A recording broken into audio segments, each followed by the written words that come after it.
Ministro Moro está me ouvindo agora? Tem certeza, Ricardo? Tudo bem, Datena. Bom dia. Tudo certinho? Bom dia, ministro. Como vai o senhor? É um prazer falar com o senhor, ministro.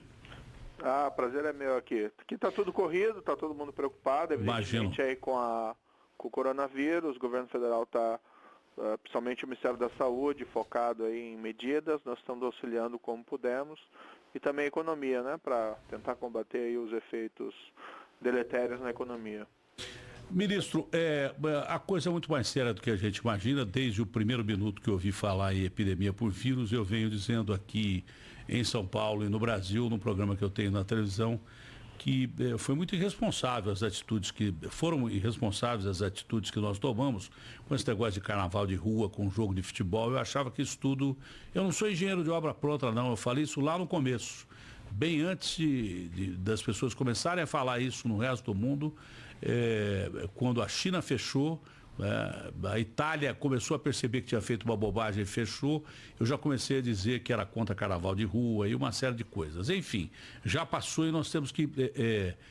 passou essa fase, nós temos que combater uma fase muito mais difícil que exige medidas drásticas mesmo. No Brasil, não sei se a gente vai chegar a esse ponto, é provável que chegue. Os cientistas não sabem bem direito como agir com essa doença, não sabem bem direito, pelo documentário que eu vi, como essa doença, estão chegando numa fase inicial de descobrir uma vacina, que demoraria aí, acho que um ano e meio, estão tentando descobrir um remédio, mas até agora ninguém sabe bem com que bicho nós estamos lidando. Algumas medidas que beiram ao autoritarismo, na China nem se fala. Nesse documentário que eu vi, os caras entravam na casa das pessoas e pegavam as pessoas à força, as autoridades policiais, e jogavam dentro dos carros. Isso tudo autorizado pelo governo chinês. Outros lugares, condomínios inteiros eram soldados, tinham portas soldadas para que as pessoas não saíssem de casa, condomínios inteiros.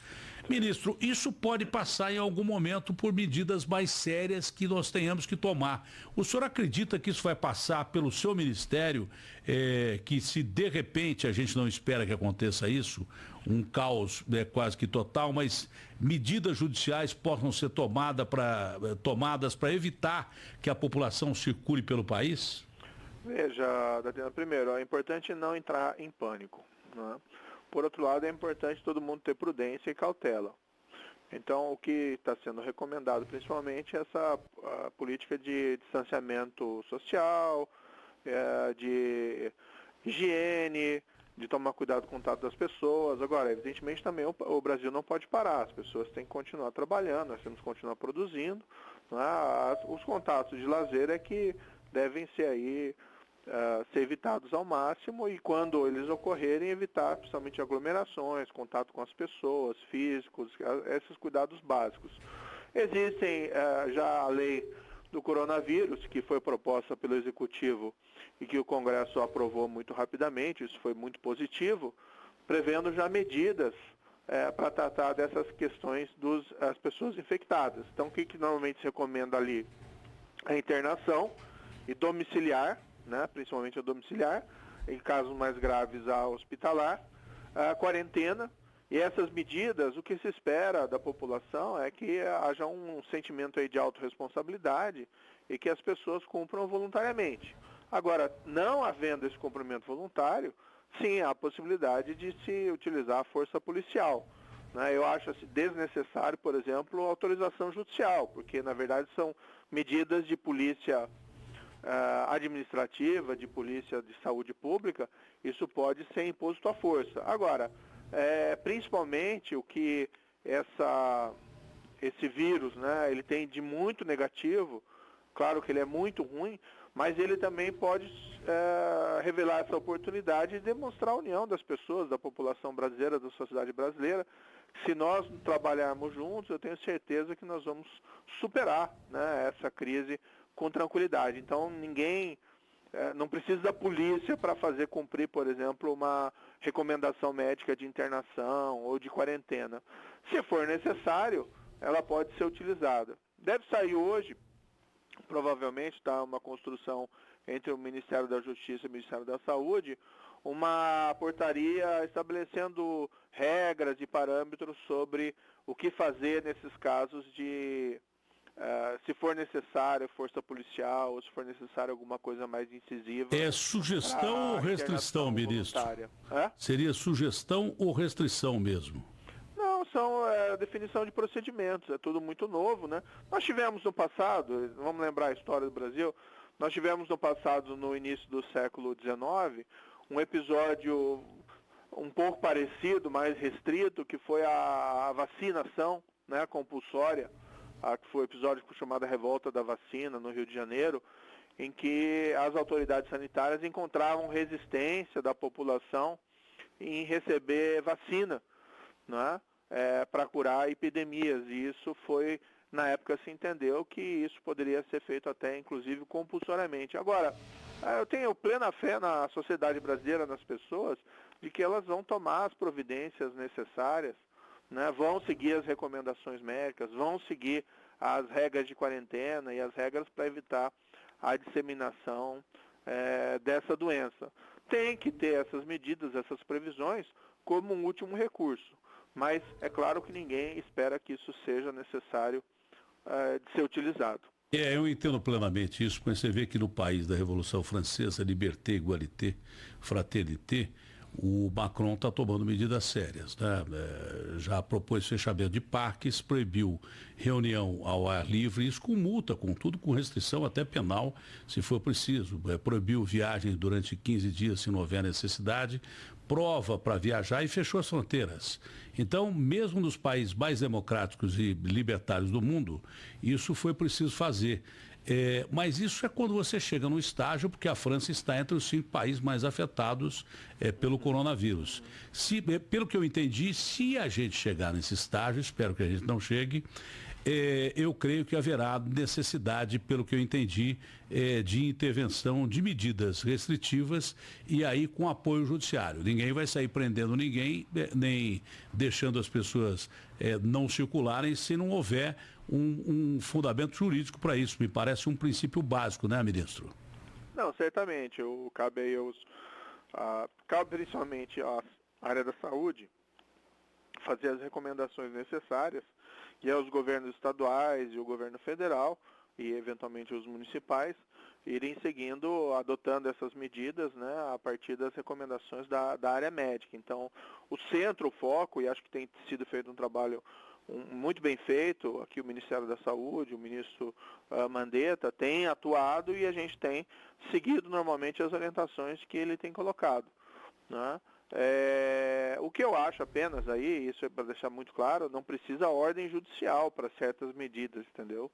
Porque se a gente for agora ter que procurar o juiz a cada caso de cidadão que eventualmente não descumpriu uma recomendação de internação, uma recomendação de quarentena, aí não há judiciário que aguente. Entendi. Isso pode ser imposto coercitivamente pela polícia de saúde, pela polícia administrativa, né? Não é necessário recorrer ao judiciário.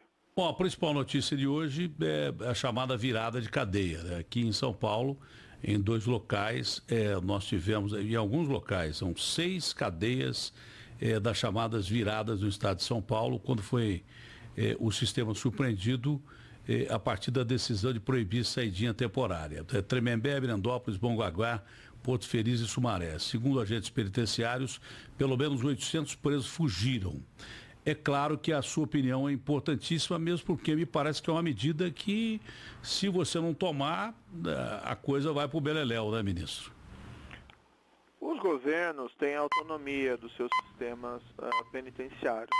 Nós temos o sistema penitenciário federal, foram tomadas medidas, tá? Primeiro inicialmente nós reforçamos a parte da triagem para evitar que qualquer visitante infectado pudesse entrar ou que algum agente penitenciário.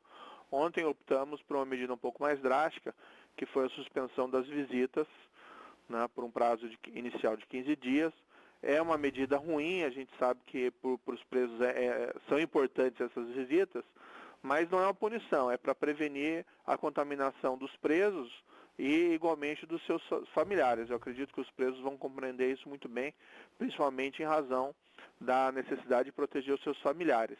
Nos estados, cabe aos estados realizar esse tipo de avaliação e tomar esse tipo de decisão, o que tem que ser feito com muito cuidado. Por exemplo, na Itália, houve proibição geral de visitas isso acabou gerando algumas rebeliões. Então isso tem que ser feito muito cuidado, e quem cabe fazer essa avaliação são as administrações penitenciárias locais.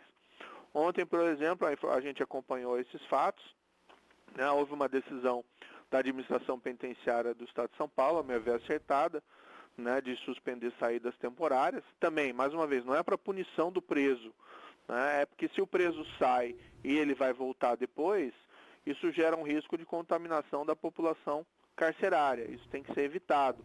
Até porque, muitas vezes, a população carcerária, os presídios não têm uma condição, nem todos têm uma condição ótima de higiene, eles acabam sendo uma população vulnerável, né? E o preso fica doente, claro que ele precisa ter assistência.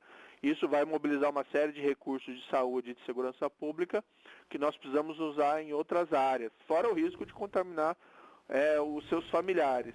Então houve essa decisão, isso acabou gerando uma reação de alguns presos que não compreenderam, a meu ver equivocadamente, essa medida, e alguns presos empreenderam essa fuga. A informação que eu tenho, veja, isso é uma responsabilidade aí do Estado de São Paulo, mas a gente acompanha e a gente dá todo o apoio possível e compreendeu a medida. A informação que eu tenho é que boa parte, grande parte desses presos, né, mais de 400 já foram recapturados e vão ser recapturados, né? Alguns talvez consigam aí permanecer fora da justiça, mas eu tenho certeza que um dia eles vão prestar contas por esse comportamento. Agora, é o momento, tá, de até mesmo os presos, né, eles têm que ter a compreensão de que existe uma situação de emergência pública e isso afeta não só eles, mas seus familiares, todo o país, né? Então tem que ter essa responsabilidade também. Eu estou entendendo que o senhor está procurando um meio termo aí. Eu estou vendo aqui na pauta feita pelo Garrafa que o senhor pretende, a pergunta seria que o senhor pretende aumentar o tempo de suspensão de visita de preso. O que eu estou entendendo é que o senhor está querendo arrumar um meio termo para que nem os presos nem familiares entendam que isso é uma medida punitiva e sim uma medida de preservação. Para que não haja uma reação em cadeia. Exatamente. O senhor está querendo contemporizar e não tornar medidas mais duras e nem punitivas. Não, que eles entendam que... Essas suspensões de visitas, quem cabe decidir isso são os governos estaduais que têm a sua administração penitenciária. Claro. Até porque eles têm condições de melhor avaliar ali, olha, é o momento de tomar essa decisão ou não, qual pode ser a reação, né? Mas eu tenho certeza que com o tempo, né, e com o diálogo, os vai se ajustar. Vão compreender melhor de que essa é uma medida importante não só para a preservação da saúde dele e daqueles que estão com ele lá, mas igualmente dos familiares. Isso a gente já tem informação, inclusive, né, de algumas administrações penitenciárias, de que está havendo uma compreensão nesse sentido. E tem estado que age de outra maneira. O Tribunal de Justiça de Minas Gerais e o governo do estado estudam possibilidade de colocar preso em regime domiciliar. O senhor observa isso de que forma? A decisão cabe aí a cada estado tomar essa decisão, fazer essa avaliação.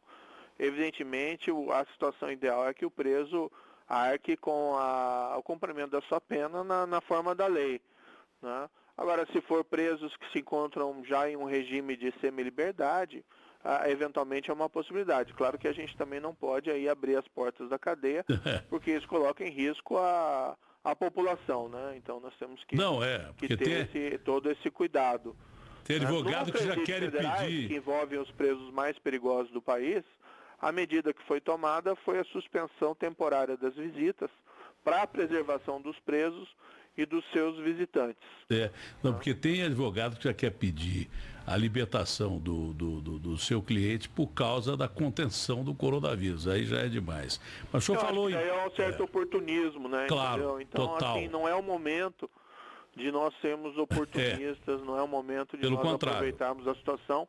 É o momento que todos têm que ter aí a máxima responsabilidade, autorresponsabilidade, né? Bom, o senhor falou em presos de alta periculosidade, vem num momento ruim, porque já havia informação antes mesmo dessa crise, começaram essas cadeias de virada de cadeia, que o Marcola estava começando a fazer uma greve de fome lá em Brasília, para suscitar uma greve geral nos presídios aí. É claro que o seu ministério está muito bem informado sobre isso. Isso está contido, o ministro Moro? Olha, o governo do presidente Jair Bolsonaro é o governo que tem tomado as atitudes mais firmes contra a criminalidade organizada, né? Então, até na minha opinião, essa queda expressiva do percentual de crimes que nós vimos em 2019 é um reflexo dessa política. Claro que existe também um mérito da segurança pública dos estados, isso é inegável, mas é um reflexo dessa atuação mais incisiva. E parte dessa política envolveu a transferência das lideranças dessa organização criminosa de São Paulo e o seu isolamento em presídios federais. Acho que isso foi muito importante até para mandar um recado para essa criminalidade. Nos presídios federais existe um regime muito rígido, que é ruim, né? Ninguém quer impor esse regime rígido tão rígido assim aos presos, mas é uma necessidade em decorrência da condição deles de lideranças criminosas. Então sempre se houve reclamações, eu não quero aí tratar de nenhuma situação particular, claro, mas os presídios federais estão absolutamente sob controle. Bom, é óbvio que essa dificuldade de circulação de pessoas atinge também o judiciário. Como é que fica a situação do sistema judiciário nesse período em recessão, com casos para serem julgados? O que é que isso atrapalha a investigação? O que é que isso atrapalha em termos de justiça para o Brasil, no seu entendimento? Eu não posso falar pelo judiciário, porque existe o Supremo, existe o CNJ.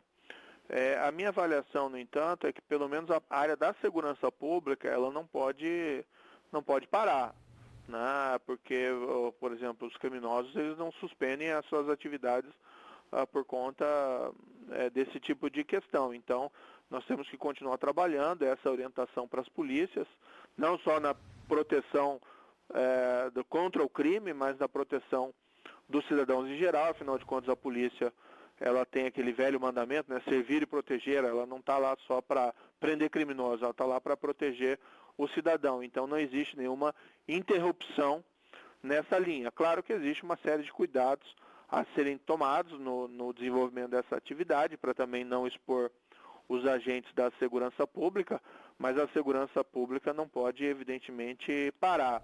Eu acredito que no judiciário pode haver uma diminuição do ritmo, né, e uma série de cuidados para evitar algumas situações, mas também não vai ter uma interrupção das atividades, até porque existem questões aí urgentes a serem desenvolvidas.